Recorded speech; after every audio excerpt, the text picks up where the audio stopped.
Great Vietnamese author, monk, peace activist, and spiritual leader Thich Nhat Hanh once said, "Sometimes your joy could be the source of your smile, but sometimes your smile can be the source of your joy."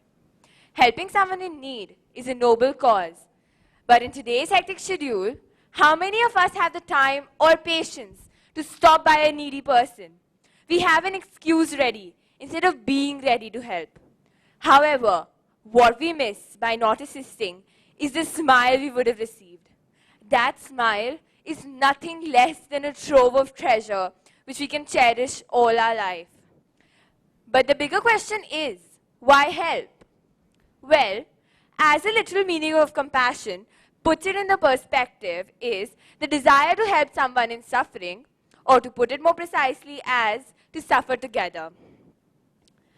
Well, for all those who have shown or received compassion can confirm that there's a heartfelt feeling of gratitude that someone was by your side to help you and support you. And likewise, you're happy to help someone. Selfless help reminds me of an incident which happened to me a year ago. We were traveling off-road to a trekking site. When on the way, we had a flat tire. But guess what? We didn't have a spare tire to replace it. The heat was unbearable. There was no habitation nearby.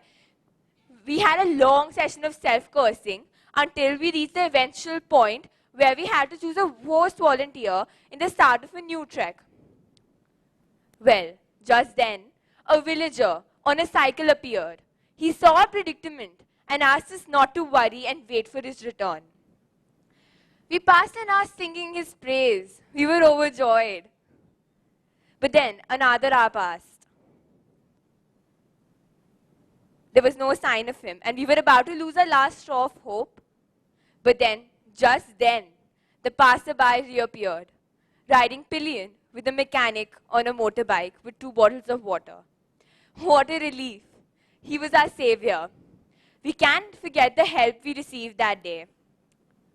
So, as my father says, be a good Samaritan yourself, and the chain of good people will automatically increase. No wonder you'll be benefited by the cycle of compassion. The ideal, which can change not only your life, but also of those nearby you, can be summed up in just one word: compassion. Compassion. So, since we all are compassionate enough, we all know that we study to get a good SAT or ACT score. We take the SATs or ACTs to get into a good college. We get into a good college to get a good job. But then why do we want a good job? Well, we need a good job. We need it to earn, and we need it to buy our daily bread. But if we consider looking at the world, there are 7.4 billion people. Do all these 7.4 billion people get into a good college? No. Do they all, in fact, even get into a college? For most of them, sadly, no. Well, education is a very important part of our life, and we need to embrace it, and everybody needs it. But in India, in fact, in India itself, there are 218 million uneducated people. Yes, today. Out of these, there are 413,677 beggars. They may be in this state because of deceit, bankruptcy, their unwillingness to work, or just because they couldn't get an education because of being born into poverty. But my friends, my question today to all of you is, do you think they deserve to be secluded, or that they deserve to be dismissed by a wave of your hands? No.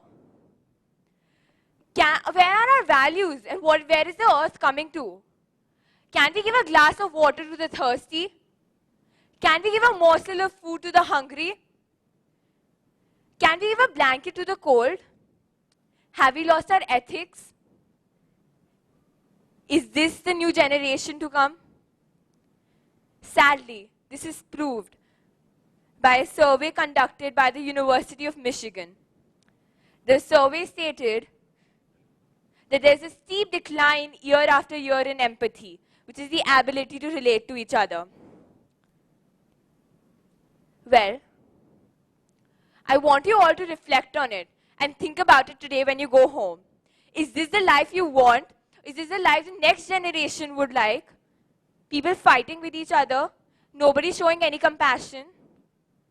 Well, as Mandy Hale once said, be good to people. You'll be remembered more for your kind any levels of success you could possibly attain. Compassion makes us smile more, worry less, stress less. It makes us feel more loved and more blessed. So choose what you want, but I'm sure a wise person as you would always believe in compassion as your companion. To conclude my talk today, I would like to quote Anne Frank from her diary. No one has ever become poor by giving. Thank you.